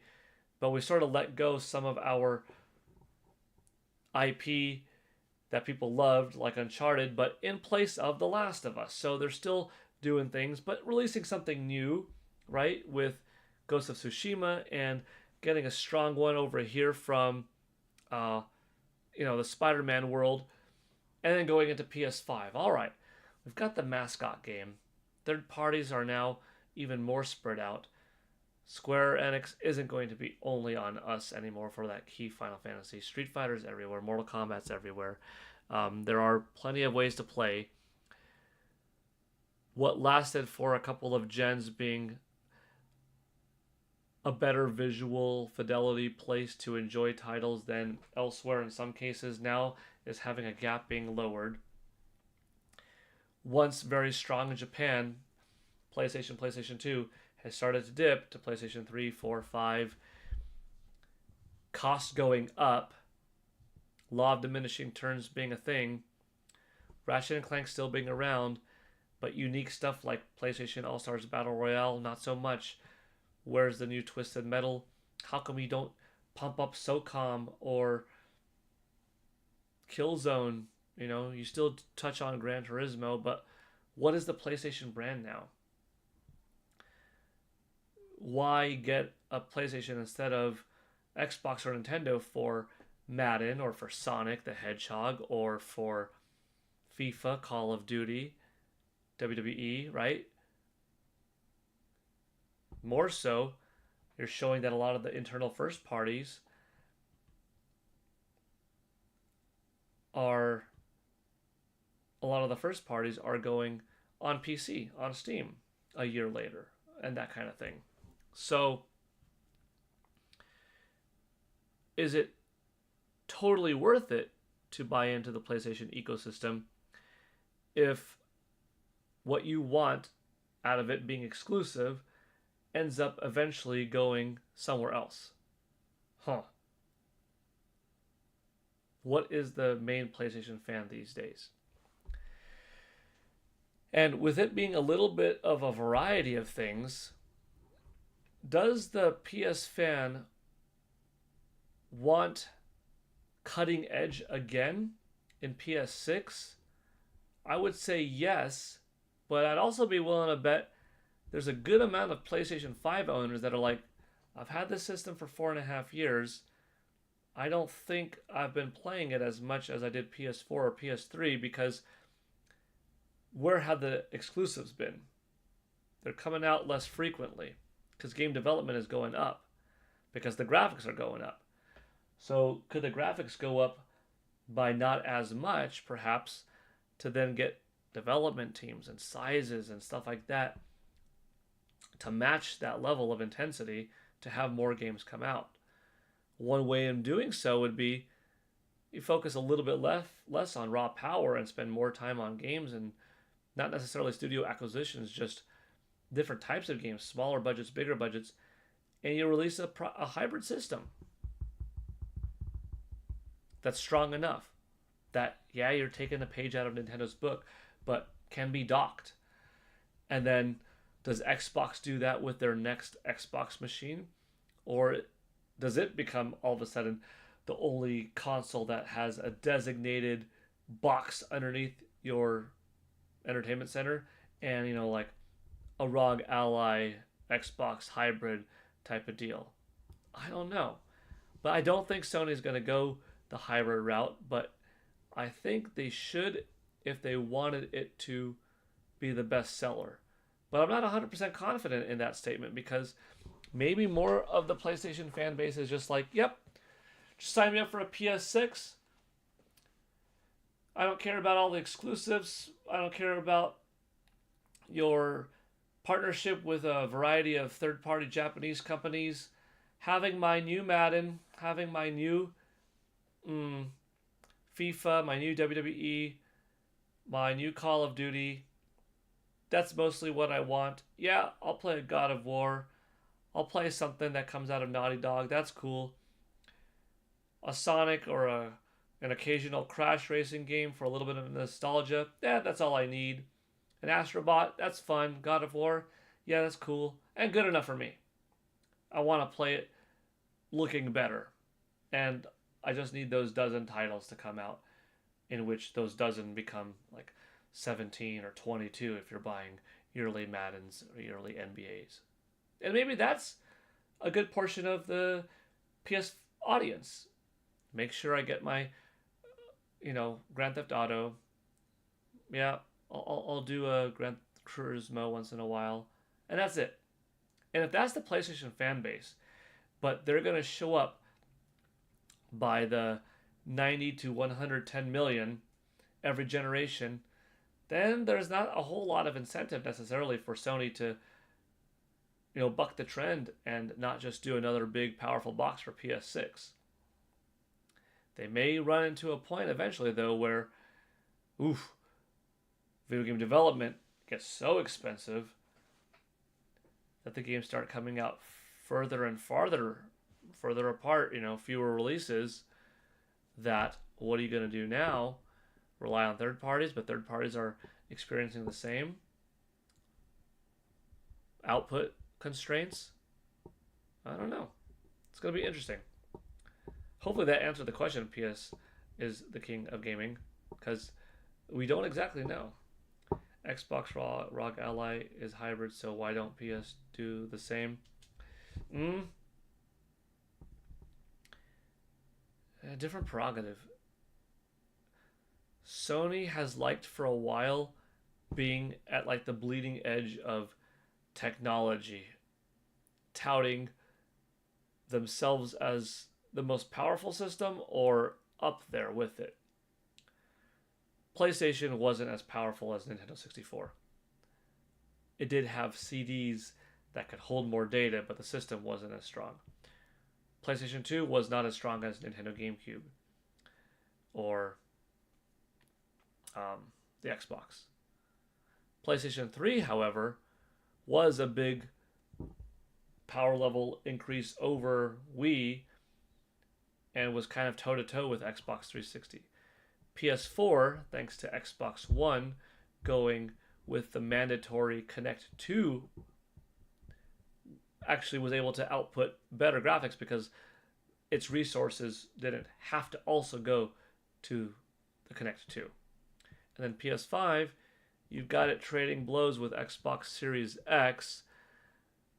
SSD, you give it to PS5. Teraflops you give to Xbox Series X, but comparable, right? PS6, are you just in the arms race again? I don't know. Sony needs to get back to making games, lol. They wasted years on live service. Oh, yeah. Closing down Japanese studios, I don't know if it's the best idea. They have some solid studios, though. Probably my favorite being Insomniac games. I think their Ratchet and Clank and Spider-Man work is excellent.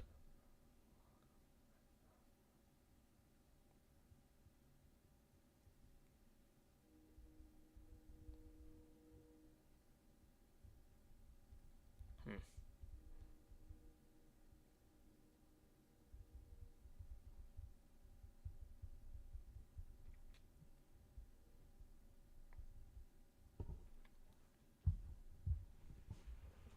Small little man, hi. Hi, Paul. Hi, small little man. And whenever they make a live service game, it gets canceled. Apart from Helldivers. Yeah, Helldivers 2 came out on Xbox. Yeah. Bring back Sly Cooper? That's what I'm saying. Sly Cooper would be a cool one. Jak and Daxter, that's another old school one from the PS2 era. But I would prefer a new Sly Cooper over a new Jak and Daxter, I'd say. If Insomniac gives us a Spider-Man 3 and eventually an X-Men game that is as good as like Spider-Man, Arkham Asylum, Arkham City, presumably Wolverine, and we get an X-Men game like that, that would be so cool. If that's okay, Infamous, yeah, another good one. Small little man. If all right, let's hypothetically,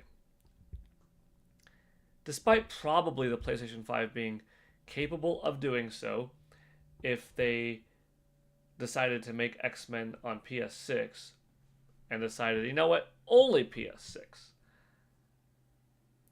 But this X-Men game was as good in quality, multiple playable characters, all that junk, as the Rocksteady Arkham games, as Insomniac's own Spider-Man games, I would buy a PlayStation 6 to play that X-Men game.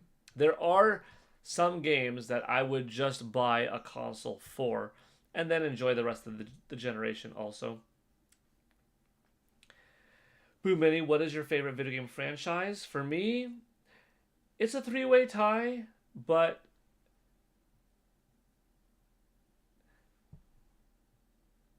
I'll just answer. The Legend of Zelda, Super Mario, and Street Fighter. Maybe in that order, but perhaps Mario, Zelda, Street Fighter. Maybe that order. Yeah. I'll always buy every new Street Fighter entry. I'll always buy every new Zelda, and I'll always buy every new Mario. Oiram, or Oiram, do you have any recommendations of good Nintendo YouTubers? So few who are truly genuine fans. Most of them always live reviews. Well, you just named a couple that I like that are friends and have always been cool to me and make good regular content. I think it's important to understand the difference also of sharing what is received.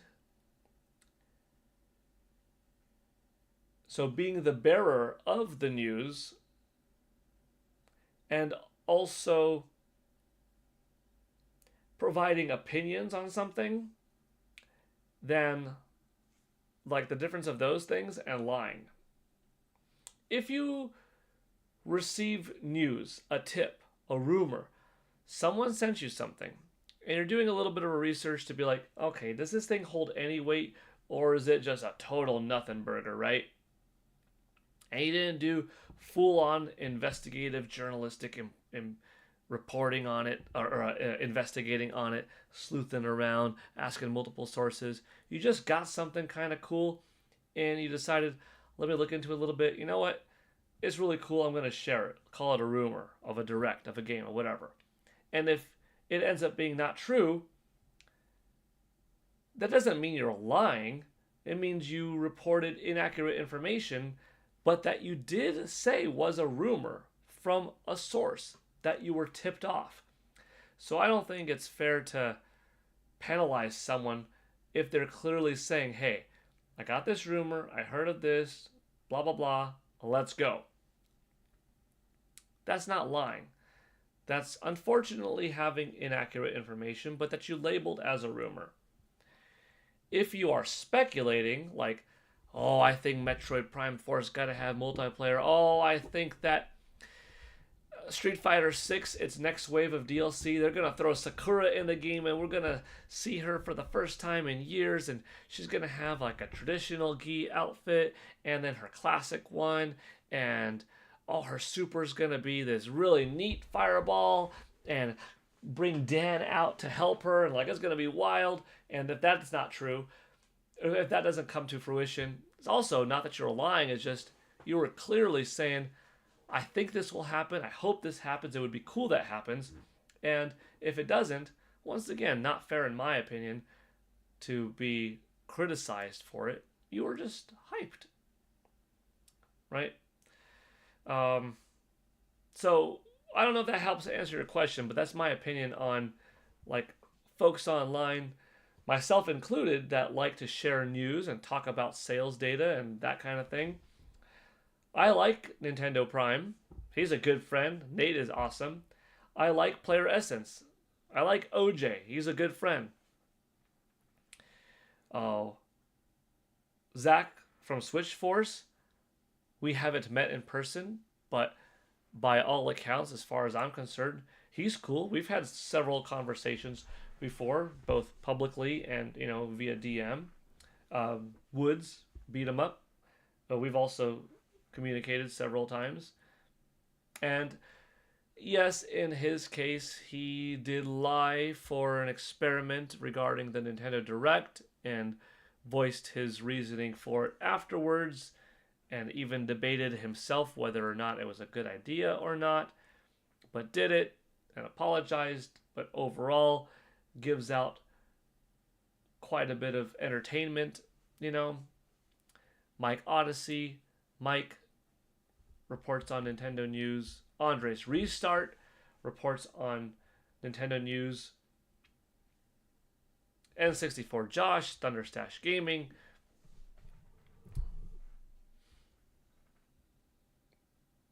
Plenty of cool people out there. Andre Seegers from Game Explain. A lot of folks.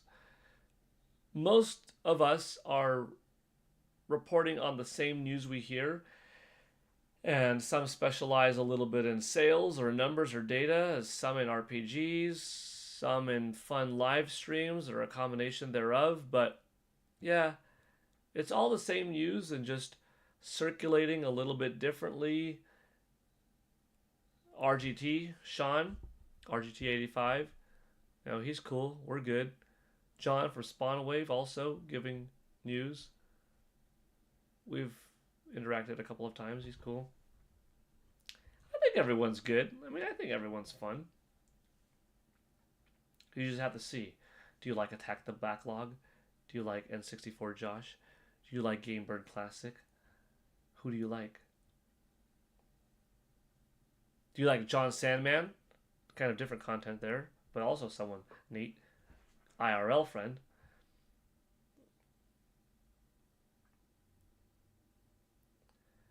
Let's see.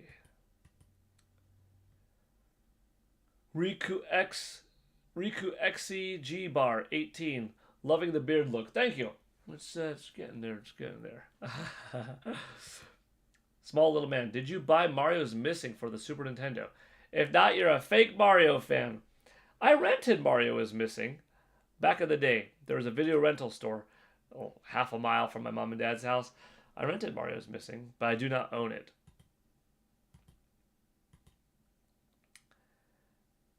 The Mail 518. Okay, I think you're responding to someone else. Small Little Man. How come you upload your shorts on Nintendo Prime? Just curious. So, good question. I started making the shorts back in January as a fun countdown series for the Nintendo Switch 2 Nintendo Direct. And like 2-3 days in, I happened to be on Nate's live stream, and he said, "Hey, Paul Gale Network's in the chat. Man, Paul, I saw your shorts. Those are really cool. I like the idea of the countdown series." And I said, "Thanks, Nate." Next day, now it's like day 3 or 4. "Hey, Nintendo Prime. Hey, Paul Gale. Man, I see your shorts. They're popping up all over, and like they're really fun. Dang it. Makes me wish that I had a short series or that I started something. Maybe I still could. I don't know, but I like it. I like yours, man. Keep it up." Cool. Either later that day or on a third stream, I'm pretty sure later that day, I texted him and I said, "Hey, thanks for shouting out my shorts on your stream. I'm glad you like them. You said you wish you had something or would consider doing something, but you like mine. Do you just want mine? I don't mind sharing the wealth. I don't mind putting them up on my channel as I do every day and them being on yours in less words. I offered. You like it? Cool. You want them?" He says, "Yeah, that'd be great. That'd be great for my channel. You sure you don't mind?" Like, "No, I don't mind. Starting tonight, I'll give you them." And, I put them up every Pacific time at 12 a.m. So if you don't mind putting them up 2 a.m. Central Time or later, so they're exact same time or later, yeah, put them up every day. I'll do it. He's like, "Cool, man." So there you go. Like 5 or 6 days in to my Nintendo Switch 2 Nintendo Direct Countdown series, Nate started putting them up on his channel. So you could see them on YouTube on his platform, which has a big fan base of 159,000 people, or on my YouTube channel, which is smaller, like 5,300. And then I put it up on my X, my Instagram, on Blue Sky, on TikTok. So I put it up everywhere. Facebook, I guess, via Instagram, maybe, if it gets ported there. And then, yeah, it continued with a Nintendo Switch 2 itself countdown, Indie Mania countdown, Donkey Kong Bonanza countdown, Ruffy and the Riverside countdown, and then now a daily calendar, which is just pretty cool. Yeah, and Nate and I are friends. I see sometimes in the comment section, "How come you steal from Paul Gale Network?" Dude, he's not stealing. He was offered. That's just two friends talking behind the scenes about, hey, would it be cool to collaborate with one another? And I like your stuff. I kind of would like to have that stuff. You like my stuff? Do you want to just have it? And then yeah, a total mutual understanding. That's how buddies work. Good question though. Yeah, Small Little Man. I forgot about Mario's Missing. Only rented it. Yeah, want to replay it now. Thanks, chatter. Haha. Furious Junker. What's up, Paul? What's up, Furious Junker? Well, now we're at an interesting point because I do have some things to tend to. So I'll probably end the stream in a couple of minutes as we approach the 2-hour mark. I'll say we do have, however, more people watching now than we had earlier in the stream. The likes keep going up. The watch counter keeps going up. But we've talked plenty about our topics. So I will extend the stream if the super chat or dono counter goes up and we hit our Nintendo $64 goal. Because if that then happens, I have to stay on longer, because then somebody automatically receives a $10 Nintendo Switch eShop card. And I wouldn't close the stream right when we get to $64 and then boom, bye everybody. Sorry you didn't get your eShop gift card. No, if we hit $64, mark my words, I'll go on GameStop.com, buy the card. See who's interested, and 1 in 19 people, 1 in 20 people, whatever, will get it. Otherwise, we'll end the stream in a couple of minutes. So there's no pressure, but if you want the stream to go longer, I'll do that, and then we'll stretch it out. Furious Junker. Paul, what is your favorite game for Switch 1 before you go? The Legend of Zelda Breath of the Wild. It's my favorite game on Nintendo Switch and my favorite game of all time.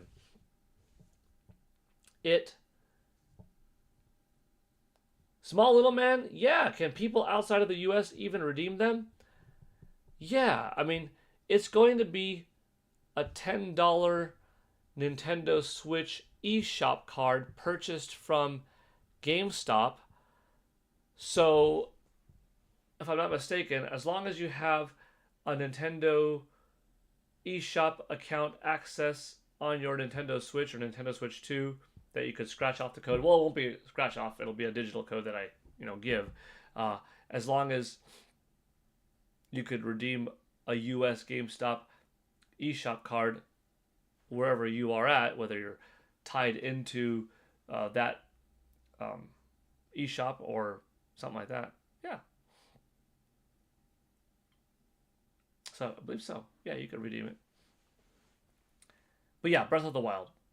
It surpassed Ocarina of Time, becoming my new favorite game of all time in like 2018. It officially cleared it. Furious Junker. Okay, one last question for me. What is your favorite indie game?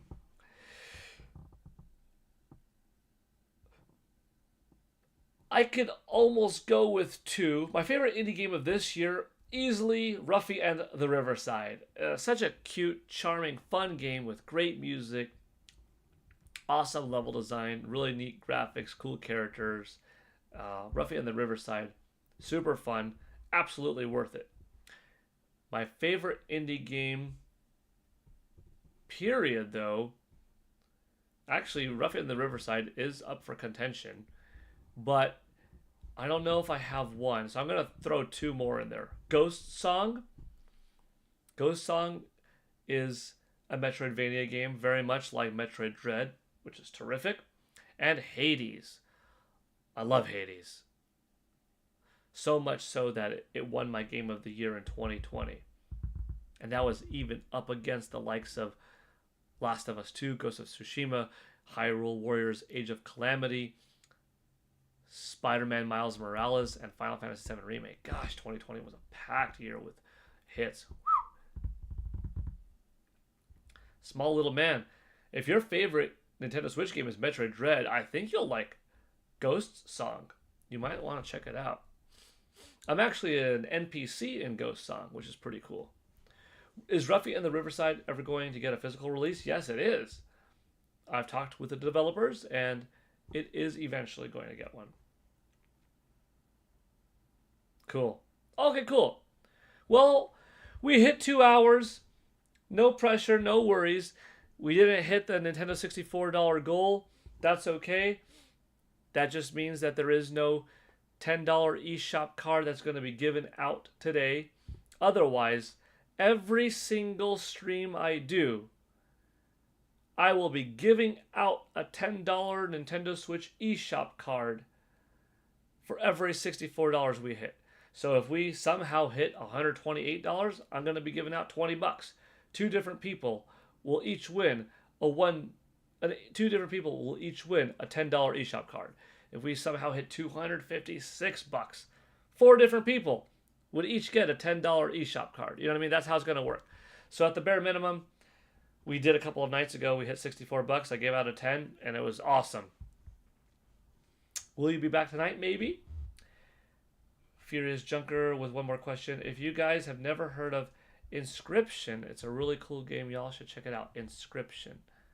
I don't think so. Thanks for sharing that one too. Okay. No one's about to drop a dono, are you? Or subscribe to the channel for $1 or something like that? Because I would feel bad if you're on the verge of doing it and it pops in and I close it and I'm like, oh, dude, I would restart the stream, by the way, but I just don't want to do that. if someone's like, hang on there. And like I said, no pressure, just I want to know because I would hate to see a $5 super chat come in and then like me close it and not get to say thank you. So, will you ever play games on stream? I would like to, Robbie Reigns 1, but I need to get a capture card because I don't have one. So otherwise, it's playing like this, and that's not an ideal way to play and stream and show the chat what's up. But okay. Have a nice rest of your day as well. You all take care. Awesome chat. What a great discussion today. That was a lot of fun. Thank you, JViews and Free Metroid Hat, for the $20 total. That was cool. And I hope you all have a good rest of your day. And yeah, keep an eye out for my shorts. They're dropping every day and they're usually pretty fun.